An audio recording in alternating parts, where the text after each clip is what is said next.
Carl Jung once said that when inner life is empty, the psyche begins to project problems outward, not because something is wrong with you, but because something inside you has nowhere to go. Your brain doesn't panic because your life is falling apart. It panics because it has nothing real to work on. When there's no danger, no challenge, no meaningful pressure, your brain creates problems just to feel alive again. Have you noticed how your mind suddenly worries about things that have nothing to do with your life? Maybe your neighbor's roof that won't stop leaking, or your brother struggling at school, or a missing person you saw on the news and never quite forgot. They are real problems, but not yours. And yet your mind grabs them, pulls them close, and feeds on them. Because when your own life feels too quiet, your brain looks for noise.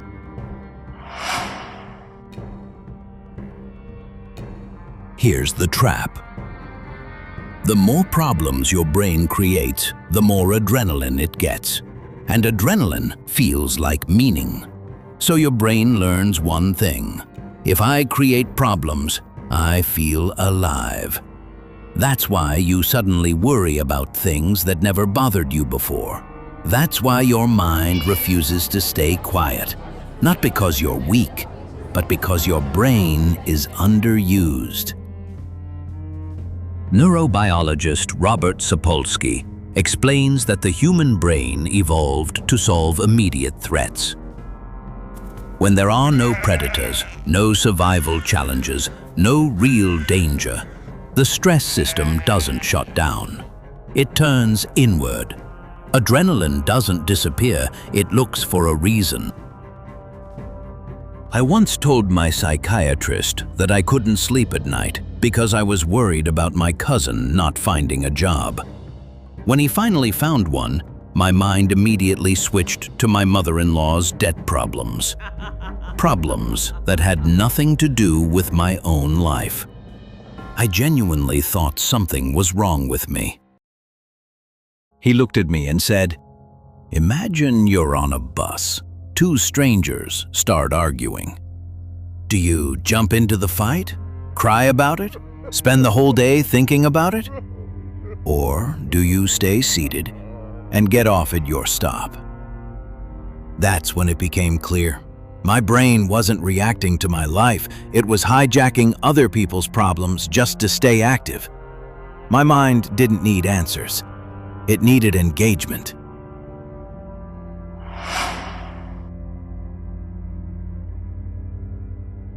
Most people try to calm their brain down. Meditation, distraction, avoidance. But you don't fix a hungry system by telling it to sleep. Your brain doesn't need silence.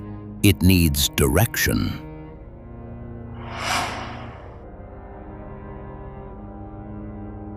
You don't stop your brain from creating problems. You give it real challenges. A physical challenge. A responsibility that scares you. Creative pressure. A disciplined routine. Something that demands your full attention. When the brain has a real task, it stops inventing imaginary enemies. Psychiatrist Viktor Frankl believed that when a person lacks meaning, the mind fills the void with suffering. Not because suffering is necessary, but because emptiness is unbearable. A brain without purpose will always find something to worry about. So the brain learns something dangerous. If I create problems, I feel alive. And slowly, worry becomes identity. You don't stop this by calming the mind. You stop it by giving it something real to work on. Real responsibility, real effort, real pressure. When your life demands your attention, your brain stops stealing other people's problems. You don't have too many problems. Your brain is just unemployed. Stop feeding it borrowed pain. Give it a reason to work. Next time your mind creates a problem, ask yourself, do I have structure? Do I move my body? Do I carry responsibility? Do I know what is not mine?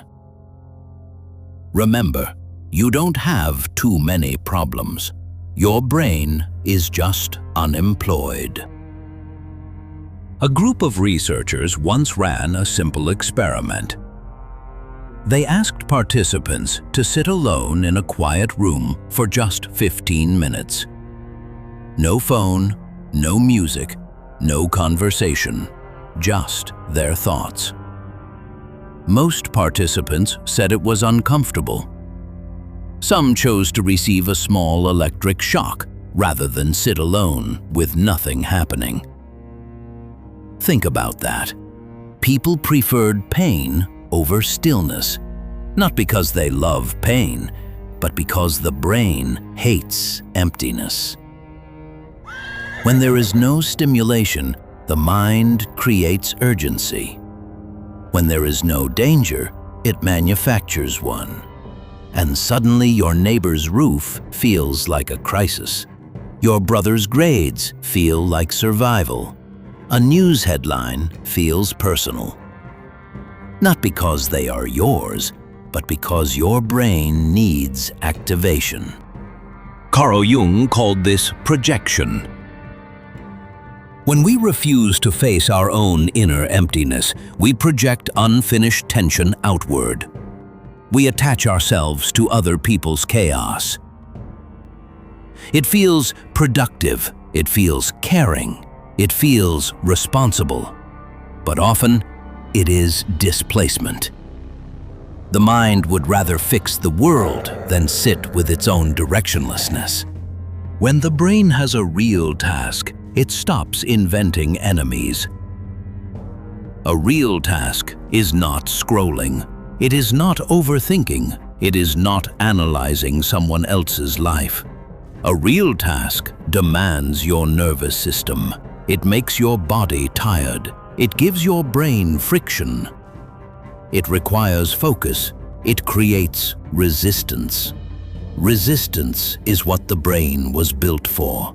Without resistance, the system overheats, and overheated systems search for threats. Now, let's move to the practical part. I want to offer you a few concrete exercises you can begin practicing today. When your mind grabs someone else's problem, pause. Don't fight the thought. Don't suppress it. Just ask, is this directly my responsibility? Can I take concrete action on this within the next 24 hours? If I stop thinking about this right now, will anything in my life collapse? If the answer is no, then this is borrowed tension. Not fake, not meaningless, but not yours. And quietly say to yourself, this is real, but it is not mine. You are not abandoning compassion. You are returning ownership. Projection loses power when you name it.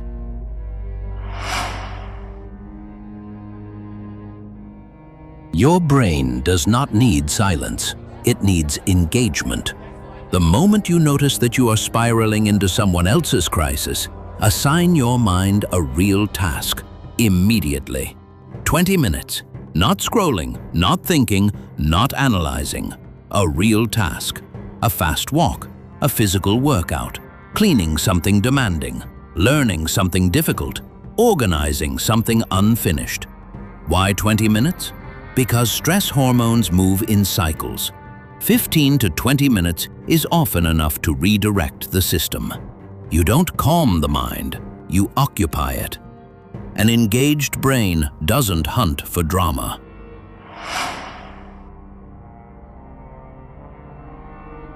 Borrowed worry grows when your own life feels too small. So ask yourself, what am I fully responsible for right now? Where am I avoiding growth? What challenge am I postponing because it scares me? Choose one. Not something overwhelming, just something that stretches you.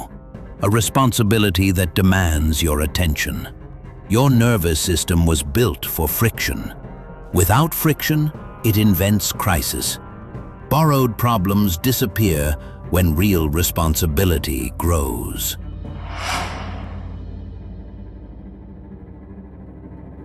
Close your eyes for a moment. Imagine you are driving a bus. Every worry is a passenger. They talk loudly, they complain, they demand your attention. Some of them belong to other people. Some of them don't even know your name. But none of them are driving. You are. Borrowed problems are passengers without tickets. You don't argue with them. You don't throw them out. You simply keep driving. Your stop, your direction, your road. When you remember that you are the driver, the noise becomes smaller.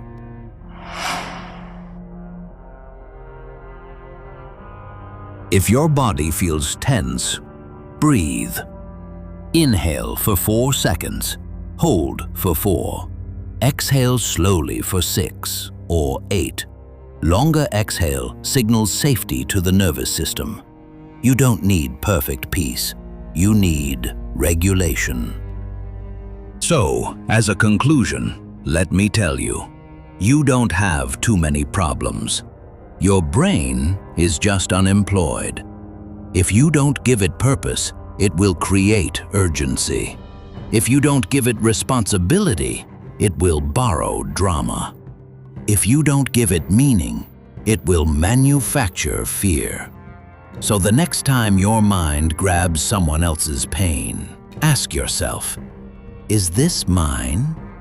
Or is my brain just looking for work? If this message meant something to you, stay with us. Subscribe, comment, or leave a like. And until we meet again, take care of your mind.